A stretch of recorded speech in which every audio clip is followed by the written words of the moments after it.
బెల్లం పాకం ఇలా పట్టుకోవాలి.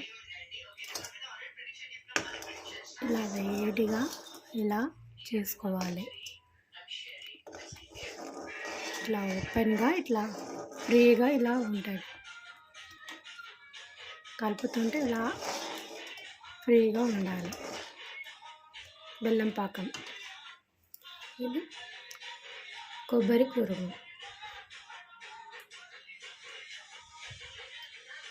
దేవుని దగ్గర కొబ్బరికాయ పెట్టాం కదా, అది వేస్ట్ ఎందుకు చేస్తాం. ఇలా కొబ్బరి కురుము చేసుకొని మనం పక్కన పెట్టుకోవాలి. అలాగే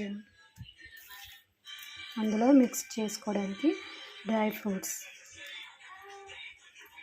ఆల్ డ్రై ఫ్రూట్స్, అండ్ మనం లడ్డు తయారు చేసుకుంటా నెయ్యి కూడా మనం కలుపుకుంటా లడ్డు తయారు చేసుకోవచ్చు.